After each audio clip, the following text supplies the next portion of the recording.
Well, January is Learn to Ski and Snowboard month, so now is the perfect time to get outdoors and begin your winter adventure. Here with more on what you need to know before hitting the slopes is Mary Jo Torrallo, right? I pronounced that right? Very good. Thank you. I even gave you a little tongue roll on that R. How about that? Yes, you're an honorary Italian. Thank you. You taught me. So I want to talk about skiing because I told you I grew up in Wisconsin, then I lived in Rochester, New York, and I am not the best skier. I did it once and I wasn't good, but this is the month to learn, right? Yes, it is. Okay, so talk about people like myself that don't know what we're doing, how we can start learning.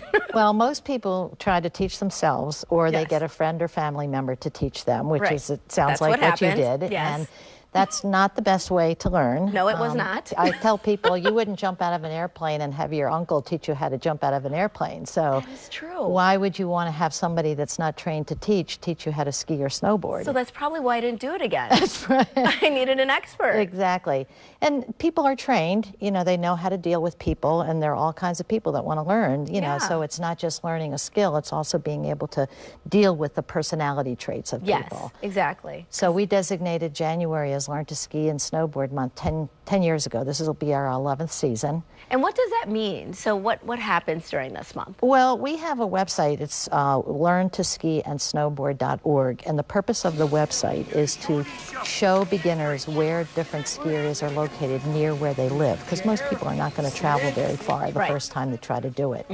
So we have about 100 ski areas right now that have signed up to give discounts during the month of January. Oh, great. And they have all kinds of different programs. Sometimes it's a one and done, which we call it. You take one lesson, and if you like it, you come back, but it's not a multiple lesson. Right. Some will do a package that's three-time trial. It really depends on the area. So you need to go on the website, find the location you're interested in, and the website has links to all the ski areas that are participating. And there's something specifically happening on January 11th, correct? Correct, yes. A few years ago, we tried to get a Guinness World Record for the world's largest lesson. Oh, really? We had 150 ski areas that signed up to do it, but the problem with it was everybody has to do the same thing simultaneously, and with 150 locations, there was no way that was ever going to happen, but it was a lot of fun. Yes. And so we decided to do something a lot more simple. So we designated January 11th, which is a Friday, as National Learn to Ski or Snowboard Day. And we're going to see how many beginner lessons can be given on that particular day. And we'll set a record for the industry, and then the next year we'll try to break it. That's such a great idea. Yeah. And then you've also got, is it Bring a Friend?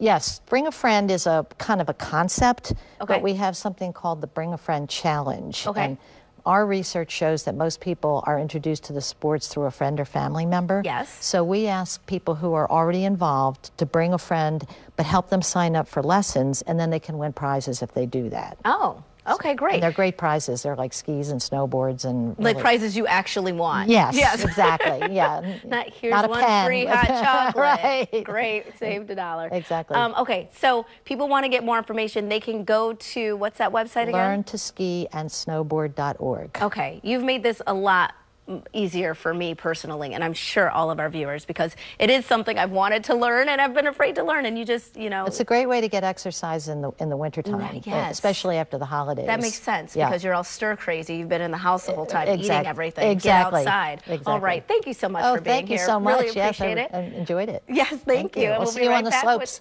Maybe. We'll be right back with more Midday Maryland.